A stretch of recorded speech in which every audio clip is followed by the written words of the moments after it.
The first time Ramon pressed me against Lester's dusty bookshelf, his hands trembling like he was still holding a stethoscope, I knew we had crossed into a ruin we couldn't undo. His mouth tasted like mint and shame. I shouldn't, he muttered, even as his hips pinned me to the wood. But I had stopped believing in shouldn't the moment I signed Lester's death certificate.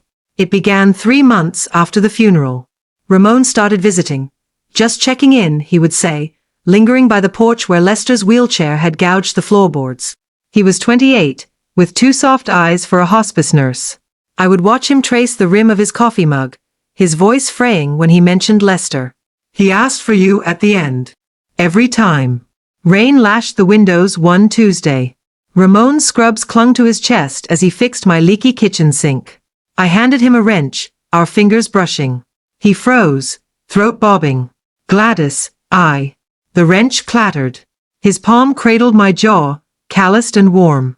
I thought of Lester's papery skin, his last rasped, I love you, and kissed Ramon like drowning. He pulled back, face ashen. Your husband is gone, I said, tugging his scrub shirt over his head. Later, tangled in my marital bedsheets, Ramon wept. What if I hurt him? What if I messed up the doses? I lit Lester's last cigarette. You didn't. But the doubt hung thicker than smoke. Ramon's guilt was a third person in the bed. He would show up at midnight, reeking of whiskey and regret, murmuring, I need to see you against my neck.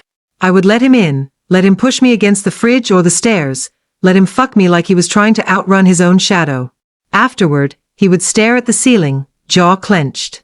I keep dreaming about him, he said once. Lester's asking me why I did it. Did what? I asked, though I already knew.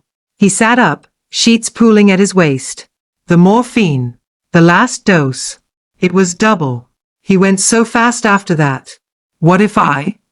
You helped him, I lied, tracing the scar on his shoulder from a bike accident he had told me about. He was suffering. But Ramon didn't sleep over anymore. Carl smelled like cedar and cigars. I met him at the grocery store, 2 weeks after Ramon's confession. He blocked the cereal aisle with his cart, grinning like a man who had never apologized for anything. You're Lester's widow, he said. Saw the obituary. Real shame. His eyes dropped to my wedding ring, still on. You look restless. He invited himself over that night, brought a bottle of tequila and a story about his dead wife. Cancer, he said, pouring shots. Took years. You're lucky yours went quick. I slapped him. He kissed me, hard, teeth scraping my lip. I bit back. We didn't make it to the bedroom. Carl was nothing like Ramon. He didn't whisper or weep. He pinned my wrists to the couch, laughed when I gasped, left bruises in the shape of his hands. You're a goddess, he growled, like it was an insult. After, he showered. I found his shirt on the floor, black cotton, reeking of smoke. I balled it up, shoved it in the laundry room, and didn't see the faded C on the collar until it was too late. Ramon came by the next morning, unannounced. His eyes were red-rimmed, hair wild. I can't stop thinking about you, he said, clutching a paper bag of donuts like a guilty child. I thought maybe we could. I let him in. He kissed me softly, hesitantly, like I might break. I thought of Carl's teeth, his hands, the way he had made me forget Lester's face for whole minutes. I will make coffee, I said, pulling away. Ramon lingered in the hallway, then wandered toward the laundry room. Gladys? He called. Why is there a man's shirt here? My stomach dropped. He emerged holding Carl's shirt, his face pale. Who the hell is C? The doorbell rang. Carl's voice boomed through the house. Gladys, you forgot my belt last night. Ramon looked at me, the shirt crumpled in his fist, and for a second, I saw the same hollow stare he had had at Lester's funeral. You're just like me, he whispered. Broken. He stormed out, Carl's shirt still in his hand. Ramon didn't leave the shirt. He kept it, a twisted trophy, and threw it on my kitchen table 2 days later. His eyes were bloodshot, his voice raw. Who is he? I poured bourbon into my coffee mug. A neighbor. It's nothing. Nothing? He laughed, sharp and brittle. You're sleeping with someone else while I am drowning in what we did? While I am terrified they will dig up Lester's body. I slammed the mug down. You think you're the only one haunted here? You think I don't see Lester in every room? At least Carl lets me forget. Ramon flinched like I had struck him. Forget? Or punish yourself? He stepped closer, his breath sour with sleeplessness. You hate yourself for wanting me. For being alive. Get out, I hissed. He didn't move. You used me. Just like I used Lester. Used him how? My pulse roared. He hesitated, then whispered, I wanted him gone. So I could have you. The admission hung between us, foul and undeniable. Carl didn't knock anymore. He had let himself in, his presence a dark cloud of cologne and entitlement. That Friday, he cornered me in the garage as I hauled Lester's old suits to donate. Who is the kid? He demanded, gripping my arm. The one who stormed out crying? Nobody, I said, yanking free. He smirked. You're a terrible liar. I like that. He backed me against Lester's Cadillac, his hands rough on my hips. But if I catch him here again, I will break his pretty face. I shoved him. You don't own me. Don't I? He grabbed a fistful of my hair, forcing my head back. You're a widow, Gladys. You need a man to remind you what you're good for. We fucked right there, atop Lester's toolbox. Carl left a dent in the hood. Marge found me scrubbing the garage floor the next morning. My oldest friend, with her church lady perm and X-ray intuition, she held up a casserole like a peace offering. Saw Carl's truck here late again, she said, too casually. He is. Helping you? Yes, fixing the gutters, I had to lie. She eyed the dented Cadillac. Must have been some storm.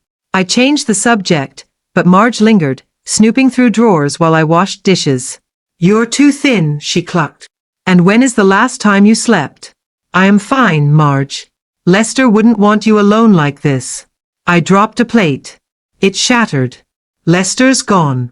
She froze, then knelt to help me pick up the pieces. That was when she saw it. Ramon's hospice badge, half hidden under the fridge, still clipped to his scrubs from the night he had torn them off in the hallway. Gladys, she said quietly. Why does this say Ramon Gutierrez? The world tilted. Marge stood, clutching the badge like evidence. He was Lester's nurse. It's not what You're sick, she spat. Your husband's barely cold, and you're rolling around with the man who killed him? He didn't kill him. Really? Her face hardened. Because Lester's sister called me yesterday. They're asking questions about the morphine. The room spun. Stay away from me, Marge hissed, backing toward the door. Or I will tell them everything. That night, Carl came over drunk. I let him in, let him drag me to bed, let him choke me until I couldn't breathe. After, as he snored, I crept to the bathroom and vomited. Ramon's hospice badge glared at me from the sink counter. I flushed it. But the next morning, Marge's text buzzed, check your sheets. I tore back the covers. There it was, Ramon's badge, pinned to my pillow like a threat. Marge didn't wait. By sunrise, the rumor was a wildfire. I found the word whore spray painted on my mailbox. A rock shattered the living room window. When I drove to the grocery store, the cashier, a woman who had hugged me at Lester's funeral, spat on my eggs. Rot in hell, she hissed. But the worst was the voicemail from Ramon's sister. He is in the ICU. Pills and vodka. He kept saying your name. The hospital smelled like bleach and blame. Ramon lay motionless, tubes snaking from his arms. His sister, Anna, lunged at me in the hallway. You did this. He told me what you made him do. Security pulled her away. I sat by Ramon's bed, his hand cold in mine. Fight, I begged, but the machines hissed back. A nurse handed me his belongings. In his wallet, a photo of me, torn from Lester's fishing trip album. Carl was waiting when I got home. You're a mess, he sneered, sipping my bourbon. Marge came by. Told me all about your nurse boy, and the morphine.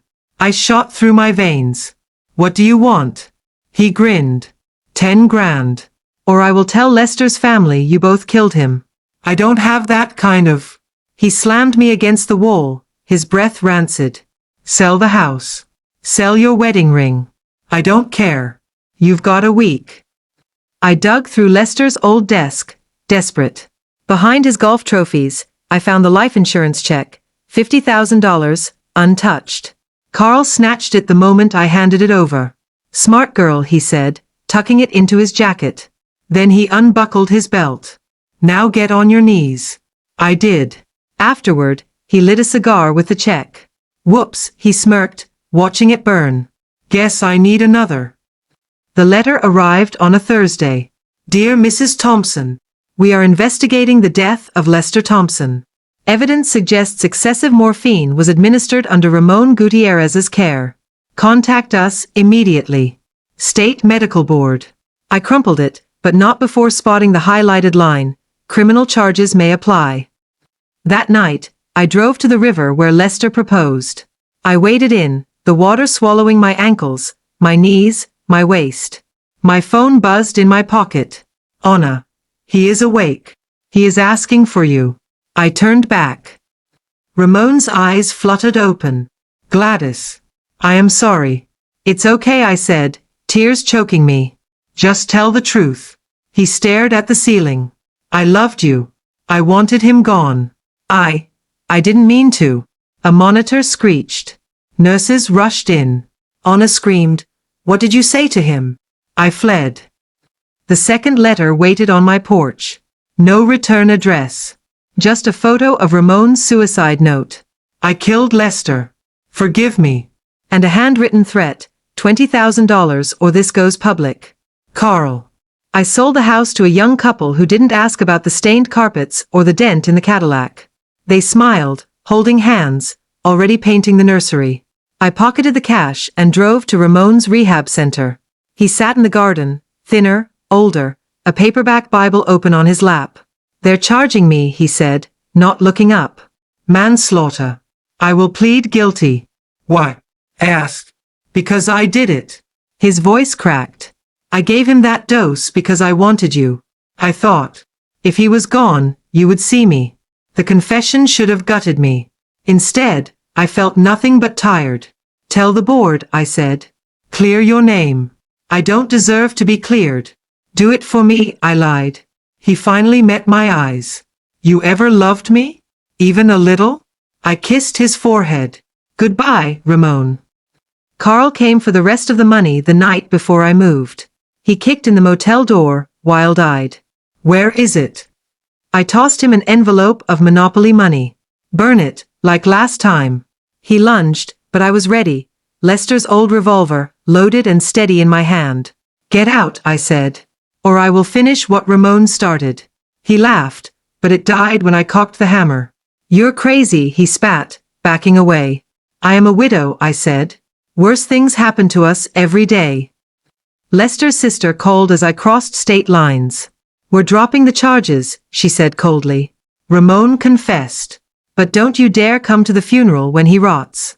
I hung up and pulled over, retching into the desert sand. Now I live in a trailer near Tucson, where the sun bleaches sins white.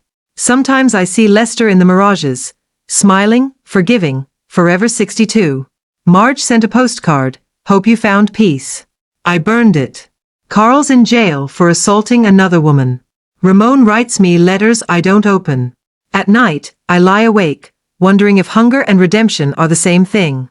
If wanting to be loved is enough to damn you. Maybe it is. But I am alive. And the desert doesn't judge. If this story gripped you, don't forget to like, share, and subscribe for more tales of love, guilt, and the shadows we carry. Let us know in the comments. Would you have forgiven Gladys? Want to dive deeper into complex characters? Hit the bell icon for updates.